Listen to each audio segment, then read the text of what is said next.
घाटकोपर येथील काल जी काही दुर्दैवी घटना घडली त्या संदर्भात विधान परिषदेमध्ये चर्चा उपस्थित करण्यात आली।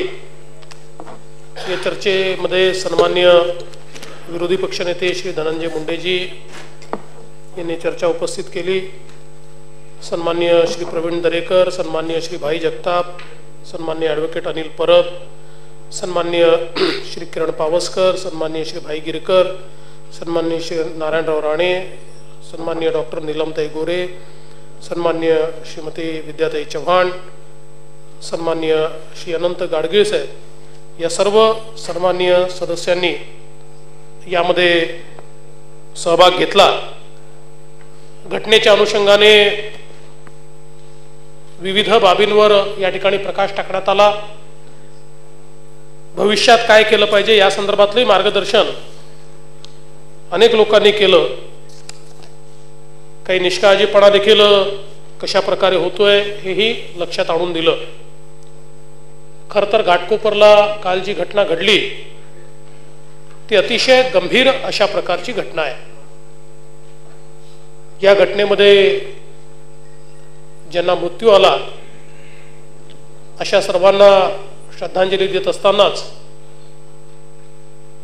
घटनेतील सर्व जी कुटुंब आहेत त्या कुटुंबांना देखील धीर देण्याचं काम आपण सर्व लोक मिळून करूया। ही जी काही इमारत होती Siddhi Sai cooperative housing society Ghatkopar पश्चिम, सिद्धी साई आमच्याकडे ऑफिशियल येतं तिथे बोलताना आपण त्याला वेगळं नाव म्हणतो, पण आपल्या रेकॉर्डवर आपल्याला जे ऑफिशियल नाव आहे ते सांगावं लागतं।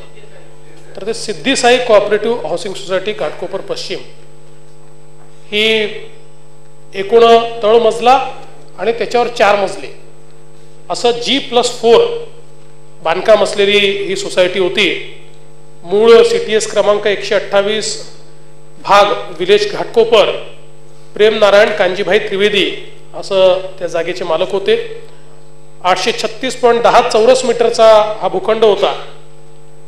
या भूखंडावर बांधकामाची सुरुवात झाली त्यावेळी बांधकाम प्रारंभ प्रमाणपत्र 3/12/1982 ला देण्यात आलं आणि याचं भोगवटा प्रमाणपत्र 1/10/1983 ला देण्यात आलं। एकूण मगाशीच मी सांगितलं की तळमजला आणि वर 4 मजले अशा प्रकारची इमारत होती। त्या तळमजल्यावर 2 सदनिका होत्या, 1 ते 4 मजल्यावर प्रत्येकी 3 सदनिका होत्या। अशा एकूण 14 सदनिका या स्कीम मध्ये त्या ठिकाणी होत्या। KH शहा पारस कन्सल्टंट हे याचे स्ट्रक्चरल इंजिनियर होते। या इमारतीच्या या भोगवटेच्या दरम्यान 18/7/2009 रोजी निवासी ते नर्सिंग होम अशा प्रकारे त्या ठिकाणी युजर चेंज करण्याकरता एक परवानगी मागण्यात आली। ही परवानगी 18/7/2009 ला देण्यात आली। त्या परवानगीच्या वैधतेचा दिनांक 17/7/2010 पर्यंत होता। या तळमजल्यावर हे जे नर्सिंग होम आहे हे बंद करण्याच्या संदर्भात देखील याच जुलै महिन्यामध्ये अर्ज देण्यात आला होता आणि तो अर्ज स्वीकारून त्याचं रजिस्ट्रेशन देखील रद्द करण्यात आलं होतं। या इमारतीमध्ये एकूण 9 कुटुंब राहायची, ज्यामध्ये 46 स्त्री, पुरुष आणि मुले ही या इमारतीमध्ये राहत होती आणि कुठल्याही प्रकारच्या धोकादायक इमारतींच्या यादीमध्ये ही इमारत नव्हती किंवा तशा प्रकारची तक्रार देखील नव्हती। हे जे नर्सिंग होम आहे या नर्सिंग होमच्या मालकाचं नाव हे सुनील शितप आणि इतर अशा प्रकारचं होतं आणि त्याचे वास्तुविशारद हेमंत आमरे हे या ठिकाणी होते। साधारणपणे जी घटना घडली दामोदर पार्क, लाल बहादूर शास्त्री मार्ग, श्रेयस सिनेमा जवळ अशा प्रकारे असलेली ही इमारत 25/7/2017 रोजी सकाळी 10:43 खाली आली आणि पूर्णपणे कोसळली। अग्निशमन दलास 10:46 या संदर्भातली माहिती मिळाली। 10:53 अग्निशमन दल त्या ठिकाणी पोहोचलं. 14 fire engine, 2 rescue van, 4 JCB, 10 dumpers, 2 Poclain अशी सगळी साधन सामग्री घेऊन अग्निशमन दलाचे अधिकारी, कर्मचारी, जवळजवळ 300 कामगार हे घटनास्थळी मदतीकरता कार्यरत होते. दरम्यानच्या काळात राष्ट्रीय आपत्ती प्रतिसाद पथकाची एक तुकडी 50 अधिकारी व जवान यांच्यासह त्या ठिकाणी पोहोचली आणि ती देखील या कार्यामध्ये सामील झाली. साधारणपणे तिथे सगळा बंदोबस्त देखील करण्यात आला होता आणि वैद्यकीय मदतीकरता 14 रुग्णवाहिका या त्या ठिकाणी तैनात करण्यात आल्या होत्या. एकूण याच्यामध्ये 31 व्यक्तींना या संपूर्ण मलब्यातनं बाहेर काढण्यात आलं, ज्यामध्ये 17 व्यक्ती या मृत पावल्या आणि 12 जखमी व्यक्तींना अग्निशमन दलामार्फत या ढिगाऱ्यातनं बाहेर काढण्यात आलं. या बचाव कार्यामध्ये मुंबई अग्निशमन दलाचे 2 जवान देखील जखमी झाले. या ठिकाणी जे लोक जखमी होते त्यांना इस्पितळामध्ये ऍडमिट केलं. इतर लोकांना जसं ताईंनी सांगितलं की त्यांची काही राहण्याची व्यवस्था तात्पुरती, हे खरं आहे की शाळेमध्येच केली होती, पण त्या सगळ्यांनी आपल्या नातेवाईकांकडे जाण्याचा निर्णय घेतला आणि त्यामुळे ते लोक आपल्या नातेवाईकांकडे त्या ठिकाणी गेले. या संपूर्ण ही जी काही घटना घडली, या घटनेच्या संदर्भात सखोल चौकशीचे आदेश हे तात्काळ त्या ठिकाणी मी दिले आणि महानगरपालिकेलाही चौकशी करण्याकरता सांगितलं. महानगरपालिकेमध्ये एक ज्येष्ठ IAS अधिकारी आणि त्यांच्या अंतर्गत उपयुक्त सुधार आणि प्रमुख अभियंते रस्ते तथा संचालक अभियांत्रिकी सेवा अशी एक समिती याची पूर्ण चौकशी करेल. पण त्यासोबत पॅरलली पोलीस विभाग देखील या संपूर्ण घटनेची चौकशी करणार आहे, कारण पोलीस विभागाने देखील या ठिकाणी गुन्हा दाखल करून घेतलेला आहे. सुनील शितप आणि त्यांना त्या ठिकाणी अटक करण्यात आलेली आहे आणि पोलीस विभागाच्या माध्यमातून देखील याची जी काही चौकशी आहे ती चौकशी करण्यात येणार आहे. ही इमारत जी काही कोसळली त्याची जी काही प्राथमिक कारणं आपल्याला दिसत आहेत, त्या प्राथमिक कारणांमध्ये तळमजल्यावरचं नर्सिंग होम बंद झाल्यावर सदनिका मालकानं नूतनीकरणाच्या कामामध्ये बीम आणि कॉलमला इजा पोचेल अशा प्रकारचं त्या ठिकाणी बांधकाम केलं. खऱ्या अर्थानं किंबहुना तो बीम आणि कॉलम हा डिस्ट्रॉय केला आणि त्यातनं त्याचं जे स्ट्रक्चर आहे हे वीक झालं आणि ती इमारत खाली आली. ज्यावेळी याचा संपूर्ण मलबा काढण्याचं काम सुरू होतं त्यावेळी त्याचे सुरुवातीला सगळे फोटोग्राफ्स घेण्यात आले, तर BMCच्या इंजिनियरच्याही लक्षात आलंय की जो मुख्य कॉलम किंवा बीम आपण ज्याला म्हणतो अशा ज्याच्या बीमवर आणि कॉलमवर त्या ठिकाणी चरे मारलेले आहेत, म्हणजे तो तोडण्याकरता जे चरे मारतात तशा प्रकारचे चरे मारण्यात आल्याचं देखील या ठिकाणी लक्षात येत आहे. त्यामुळे या संदर्भात हे प्राथमिक कारण आहे, पण संपूर्ण इन्व्हेस्टिगेशन झाल्यानंतर या संदर्भातलं जे काही कारण आहे किंवा कुठल्या कुठल्या गोष्टी याकरता कारणीभूत आहे या सगळ्या गोष्टी आपल्याला समजतील आणि त्यानुसार पुढची कारवाई देखील या, कारण चौकशीचा अहवाल 15 दिवसात द्यायला सांगितला आहे आणि त्या अहवालाप्रमाणे याच्यात पुढची कारवाई जी आहे ती देखील निश्चितपणे करण्यात येईल. साधारणपणे याच्यामध्ये काही प्रश्न उपस्थित झाले आहेत की अशा प्रकारचा फेरबदल करण्याकरता कुठली परवानगी घेतली होती का, तर सभापती महोदय अशी कुठली परवानगी त्यांनी घेतलेली नाही. कुठली परवानगी न घेता हा फेरबदल त्या ठिकाणी त्यांनी सुरू केला होता.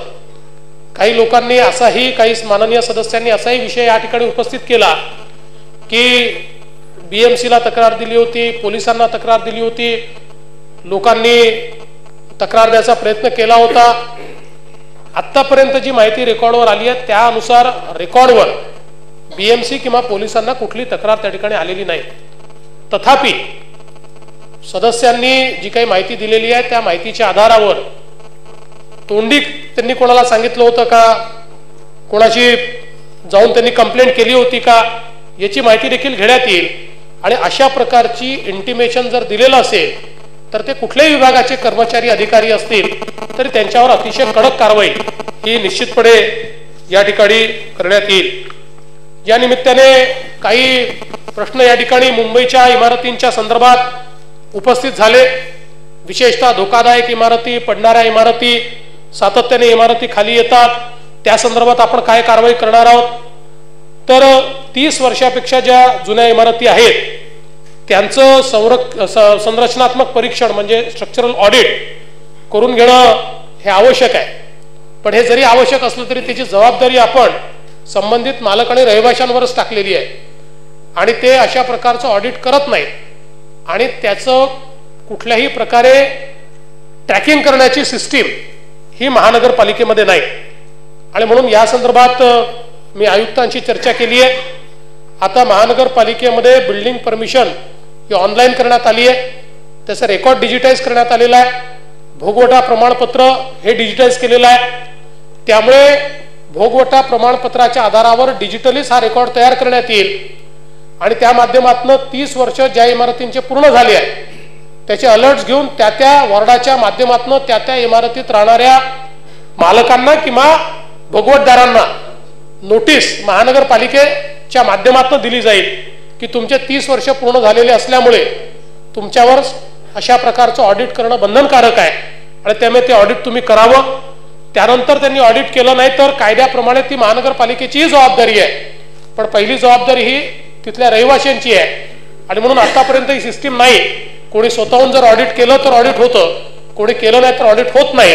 पण ही सिस्टीम इन प्लेस झाल्यानंतर आणि हा सगळा रेकॉर्ड डिजिटाईज झाल्यानंतर भोगवटा प्रमाणपत्राप्रमाणे ज्या ज्या इमारतींचे 30-30 वर्ष पूर्ण होतील त्यांना तशा प्रकारचं ऑडिट करण्याकरता नोटिसेस या महानगरपालिकेच्या माध्यमातून निश्चितपणे दिल्या जातील. एक गोष्ट गाडगे साहेब आपण देखील मांडली, अनेक सदस्यांनी मांडली की याच्यामध्ये मुळात ज्यावेळेस बिल्डिंग रिपेअर करता अर्ज केला जातो त्यावेळी 6-6, 8-8 महिने, 10-10 महिने चक्रा माराव्या लागतात. त्याच्यामध्ये अनेक वेळा वेगवेगळ्या प्रकारचं वजन देखील वापरावं लागतं आणि त्या माध्यमातून ती परमिशन मिळायला वेळ लागतो आणि म्हणून लोक परमिशन मागत नाही, बिना परमिशनचं रिपेअर करतात. कुठे रिपेअरला परमिशन आहे की नाही हे समजण्याची व्यवस्थाही नाही आहे. आणि म्हणून आज मी या संदर्भात देखील एक बैठक घेतली आणि महानगरपालिका आयुक्तांनी या संदर्भात मान्य केलेलं आहे. आता ज्या बिल्डिंग परमिशनला आपण सांगितल्याप्रमाणे अनुज्ञप्तीधारक वास्तुविशारद म्हणजे सर्टिफाईड ना काय की रजिस्टर्ड नाही सर्टिफाईड आर्किटेक्ट, बघा मला मराठी शब्द येतो इंग्लिश येत नाही रावते साहेब,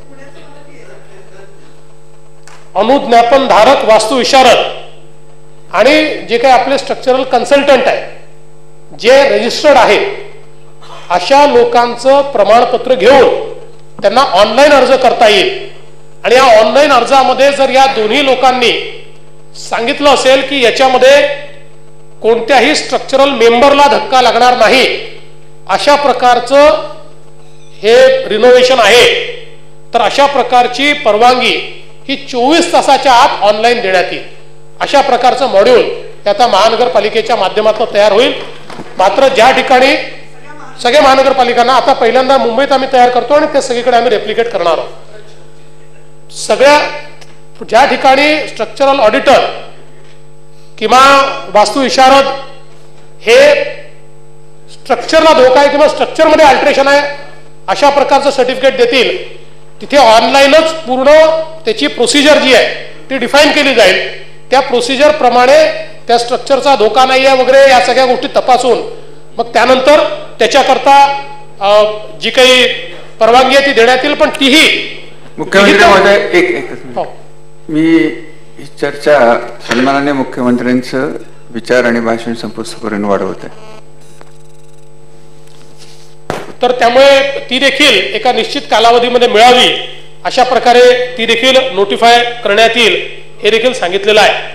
दुसरं, ज्या इमारतींना दुरुस्तीची परवानगी मिळाली, कारण आता एखाद्या ठिकाणी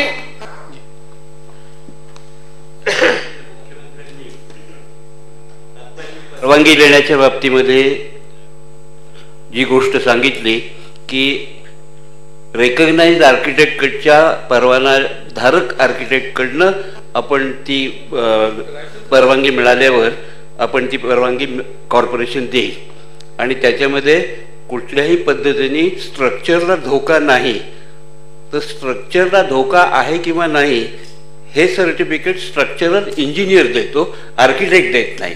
त्यामुळे इंटेरियरला सुद्धा या दोघांच्या संमतीची आपल्याला आवश्यकता आहे, तेवढी दुरुस्ती आपण करा. मी तेच सांगितलं, मला त्या दुसऱ्याला मराठी शब्द आठवला नाही, त्यामुळे मी पहिलं सांगितलं अनुज्ञापन धारक वास्तू विशारद व स्ट्रक्चरल कन्सल्टंट असं दोन्ही सांगितलं. व त्यामुळे हे दोघांचीही परवानगी घ्यावी लागेल आणि त्याची परवानगी त्या दोघांनी सर्टिफाय केलं की याच्यामध्ये जे काही स्ट्रक्चरल मेंबरला याच्यात कुठेही धक्का बसत नाही आहे, तर त्याला 24 तासामध्ये ऑनलाईन अशा प्रकारे ही परवानगी जी आहे ही परवानगी देण्यात येईल. त्याचप्रमाणे अशा प्रकारच्या परवानग्या ज्या देण्यात येतील त्या सगळ्या ऑनलाईन वेबसाईटवर ठेवण्यात येतील. त्यामुळे एखाद्या ठिकाणी जर काम चाललेलं आहे तर ते परवानगीने चाललंय की बिना परवानगी चाललंय हे त्या वेबसाईटवर जाऊन आपल्या महानगरपालिकेच्या पाहता येईल.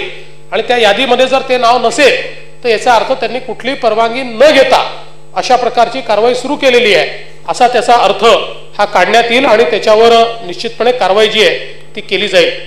यासोबत एक महत्वाचा विषय, विशेषतः आपल्या उपनगरांमध्ये देखील हा विषय महत्वाचा आहे, जुन्या इमारतींचा विषय शहरामध्ये देखील महत्वाचा आहे. आणि म्हणून धोकादायक आणि जुन्या इमारतींच्या पुनर्विकासाचा प्रश्न सातत्याने समोर येतोय. त्याकरता आता असा निर्णय आपण केलाय की याच्यामध्ये या पुनर्विकासाचा व्यापक विचार करून आपण याची एक स्वतंत्र तरतूद करण्याच्या संदर्भात आता नवीन विकास आराखडा तयार होतोय. मुंबई महानगरपालिकेने आजपासून त्याच्यावर चर्चा सुरू केली आहे. पुढचे 4-5 दिवस ते चर्चा करतील आणि त्यानंतर राज्य सरकारकडे ते पाठवतील. तर या हा आराखडा मंजूर करताना नवीन विकास आराखड्यात यासाठी स्वतंत्र तरतूद करण्यात येईल आणि या तरतुदीच्या माध्यमातून सर्व प्रकारच्या जुन्या आणि धोकादायक इमारतींना व्यापक पुनर्विकासाच्या संदर्भातल्या तरतुदी या आराखड्याच्या माध्यमातून त्या ठिकाणी आम्ही अलाव करू. तशा प्रकारचा DCR आम्ही तयार करू आणि ही कारवाई साधारणपणे पुढच्या 3 ते 4 महिन्यात व्हावी अशा प्रकारे अपेक्षित आहे. आणि त्या माध्यमातून आज जो प्रश्न उपस्थित राहतोय, आपण परब साहेब जे सांगितलं की याच्या म्हणजे वेगवेगळ्या प्रकारच्या इमारती आहेत आणि त्या धोकादायक आहेत, तर त्या धोकादायक इमारतींना या पुनर्विकासाच्या तरतुदीच्या माध्यमातून, म्हणजे आता काही तरतुदी आहेच पण ज्या तरतुदी आता नाही आहे, जे लेफ्ट आउट आहेत म्हणजे जे सुटलेले आहेत, त्या सगळ्यांचा एकत्रित विचार करून ही विशेष तरतूद करण्यात येईल, ज्यातनं संपूर्ण रिडेव्हलपमेंट जे आहे तर रिडेव्हलपमेंटला एक मोठी चालना ही मिळेल. त्यासोबत आपल्याला एक अजून माहिती आहे की अनेक वेळा इमारत धोकादायक होते पण त्या ठिकाणी लोक ती इमारत सोडत नाही, कारण त्यांना भीती असते की मी बाहेर पडलो, भाडेकरू आहे, मी बाहेर पडलो की मला पुन्हा रिडेव्हलप करून ही इमारत मिळणार नाही ही त्याला माहिती असते आणि म्हणून तो मेलो तरी चालेल पण ही सोडणार नाही अशा प्रकारची त्याची अवस्था असते. मागच्याच कालावधीमध्ये आपण या संदर्भात कायद्यात आता तरतूद केली आणि कायदा बदलला आहे आणि आता त्याचे रूल्स फ्रेम करून त्याचं नोटिफिकेशन आपण काढतोय आणि या कायद्याच्या माध्यमातून आता आपण भाडेकरूंना अशा प्रकारची सवलत दिली आहे की जर मालक योग्य वेळेत त्याचं रिडेव्हलपमेंट करत नसेल तर भाडेकरू स्वतः आपला संघ तयार करून नवीन डेव्हलपर अपॉइंट करू शकतील आणि त्या इमारतीचं रिडेव्हलपमेंट पूर्ण करू शकतील. अशा प्रकारे कायद्यातील तरतूद आता आपण मंजूर केलेली आहे, त्याचे नियम तयार केलेले आहेत, त्याचं नोटिफिकेशन देखील आपण काढतोय. त्यामुळे हा जो एक महत्वाचा प्रश्न आहे की इमारत दिसते अगदी नजरेसमोर की कधी पडणार आहे, पण तरी देखील सगळ्या प्रकारे म्हणजे त्याची लाईट तोडून टाकले जातात, पाणी तोडून टाकलं जातं, कोर्टाचे आदेश घेतले जातात, तरी लोक मरण्याकरता तिथेच राहतात, कारण त्यांना वाटतं मुंबईमध्ये शेवटी 1-1 इंच जागेचं महत्व आहे, एकदा आपल्या हातून जागा गेली तर ही जागा पुन्हा मिळणार नाही. अशा लोकांना ही एक मोठी सवलत या माध्यमातून आता देण्यात आलेली आहे. त्याचप्रमाणे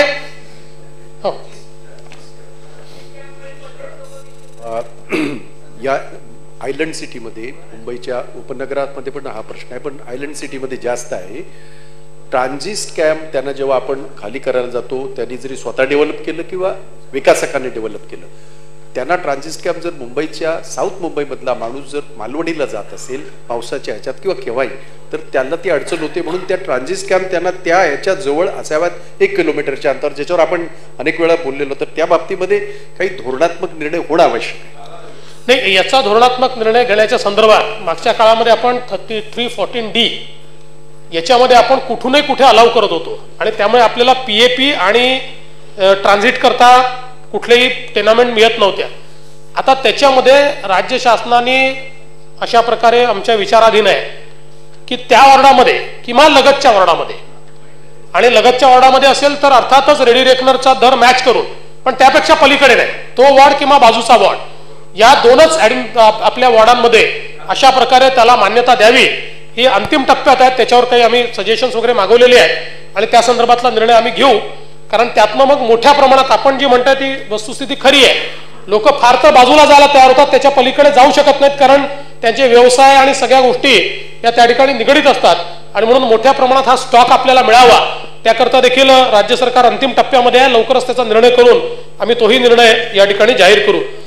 त्यासोबत एक अजून यात महत्वाचं आहे की अनेक वेळा, मग ताई देखील सांगत होत्या की अनेक वेळा इमारती अनधिकृत चालू आहेत आणि आपण प्रत्येक वेळी सभागृहात हा विषय येतो की आपण कायद्याने तरतूद केली आहे की एखादी अनधिकृत इमारत झाल्यानंतर कोणावर कारवाई करायची, तर बाबा त्या वॉर्ड ऑफिसरवर झाली पाहिजे, त्या पोलिसवर झाली पाहिजे, पण आतापर्यंत कारवाई काही होऊ शकलेली नाही.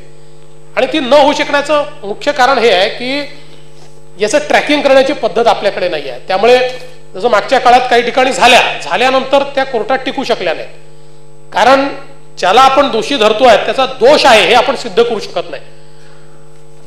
ज्यावेळेस पहिली नोटीस जाते त्यावेळेस वेगळा अधिकारी असतो, कारवाईच्या वेळी तिसरा अधिकारी असतो. आणि म्हणून या संदर्भात मुंबई महानगरपालिकेच्या आयुक्तांची मी चर्चा केली आणि त्यातनं आता असा निर्णय घेतलेला आहे जो टप्प्याटप्प्याने सगळ्या महानगरपालिकांमध्ये आपण तो करू की याची देखील एक ट्रॅकिंग सिस्टीम उभी करायची. पहिली नोटीस गेल्यानंतर त्या नोटीसवर काय कारवाई झाली, ती कधी करायची होती, ती कोणी करायची होती, ती त्या दिवशी झाली की नाही, असं लॉजिकल एंड पर्यंत त्याचं ट्रॅकिंग करण्याच्या संदर्भातलं एक मॉड्यूल हे महानगरपालिकेच्या माध्यमातून तयार केलं जाणार आहे. प्रत्येक वॉर्ड ऑफिसमध्ये ते मॉड्यूल असणार आहे आणि त्या मॉड्यूलच्या माध्यमातून एकदा नोटीस दिली की ती नोटीस लॉजिकल एंड पर्यंत जातपर्यंत त्या नोटीसचं कंप्लीट ट्रॅकिंग हे करण्याच्या संदर्भातला आज निर्णय तोही आयुक्तांसोबत घेतला. लवकरच ते तयार करण्यात येईल आणि त्यातनं म्हणजे आपण अनेकदा पाहतो की कधी कधी असं होतं, एखादी तक्रार जाते, तक्रार झाल्यावर नोटीस इश्यू होते, नोटीस इश्यू झाल्यानंतर तो वेळ मागून घेतो, वेळ मागून घेतल्यानंतर तक्रार करताही त्याचा पाठपुरावा करत नाही, महानगरपालिकाही करत नाही, कोणीच करत नाही. 2 वर्षांनी मग लक्षात येतं की 2 वर्षापूर्वी नोटीस दिली होती, आता काय झालं. त्यामुळे अशा प्रकारे परिस्थिती येऊ नये, एकतर त्यातनं सुधारणा व्हावी किंवा निष्कासन व्हावं, असं लॉजिकल एंडला येण्याच्या दृष्टीने एक कंप्लीट ट्रॅकिंग सिस्टीम. या ट्रॅकिंग सिस्टीमचा फायदा काय, उद्या जर एखाद्या इमारतीमध्ये अशी दुर्घटना घडली तर आपल्याला त्या ट्रॅकिंग सिस्टीमवरनं जनरेट करता येईल की नेमका दोष कोणाचा आहे, कुठल्या स्टेजला तो दोष घडलेला आहे. आणि म्हणून अशा प्रकारची एक ट्रॅकिंग सिस्टीम देखील या ठिकाणी करण्याचा निर्णय घेण्यात आलेला आहे.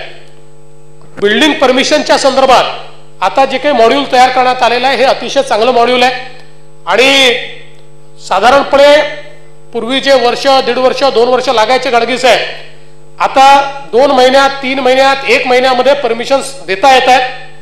आणि त्यासोबत ज्या OC आहे या OCच्या संदर्भात देखील आता 21 दिवसामध्ये OC देण्याचं या ठिकाणी काम सुरू झालेलं आहे. काही प्रकरणांमध्ये 24 तासात दिले आहेत, काही प्रकरणात 17 तासात दिले आहेत. आणि मी स्वतः याचं ट्रॅकिंग करतोय. याचं कारण असं आहे की इज ऑफ डुईंग बिझनेसमध्ये आपला क्रमांक मागच्या वर्षी खूप खाली गेला. त्याचं प्रमुख कारण महानगरपालिकेची ही जी काही बिल्डिंग परमिशन सिस्टीम आहे, त्यामुळे या सिस्टीममध्ये मोठा सुधार आणलेला आहे. आता वर्ल्ड बँकेचे लोक 3 दिवस मुंबईमध्ये बसले होते. मी स्वतः देखील 2 तास त्यांच्याशी चर्चा केली आणि त्यांनी पूर्ण सिस्टीम मध्ये त्या जे काही जनरेट झालं त्या जनरेटेड गोष्टींचा देखील अभ्यास केला. गेल्या 6 महिन्यामध्ये सगळे जे बिल्डिंग प्लॅन्स आहेत जे मंजूर झाले आहेत त्याचा ऍव्हरेज टाइम किती आहे, त्याच्यामध्ये OCला ऍव्हरेज टाइम किती लागलेला आहे, कमीत कमी टाइम किती लागलाय, जास्तीत जास्त टाइम किती लागलाय, असं सगळं त्यांनी अभ्यास करून बऱ्यापैकी त्यांनी सॅटिस्फॅक्शन त्याच्यात केलेलं आहे. अजून काही सुधारणा करण्याची आवश्यकता आहे, पण ही सिस्टीम सगळ्या महानगरपालिकांना आपण लागू करतोय, त्यानंतर नगरपालिकांना लागू करतोय. महानगरपालिकेचा देखील एक ज्या आपल्या ड वर्ग महानगरपालिका आहेत सगळ्यात जास्त, त्याचा जो एकत्रित प्लॅटफॉर्म आहे तो प्लॅटफॉर्म देखील आता आम्ही डिजिटल तयार केलेला आहे. आणि या प्लॅटफॉर्म मध्ये सगळ्यात महत्वाचं जर काही असेल तर यापूर्वी देखील आपण ऑटोकॅड सिस्टीमनी घ्यायचो, पण ती घेऊन देखील आपण डिजिटल जरी असलं तरी प्रत्येक ठिकाणी मॅन्युअली करायचो आणि त्याच्यामध्ये मॅन्युअल इंटरव्हेन्शन इतकं असायचं की शेवटी वजन ठेवल्याशिवाय पुढे काही जायचं नाही. आणि म्हणून हे डिजिटल पूर्ण असावं, एंड टू एंड डिजिटल, याच्यामध्ये मॅन्युअल इंटरव्हेन्शनला स्कोपच नसावा अशा प्रकारचं मॉड्यूल तयार केलं आहे.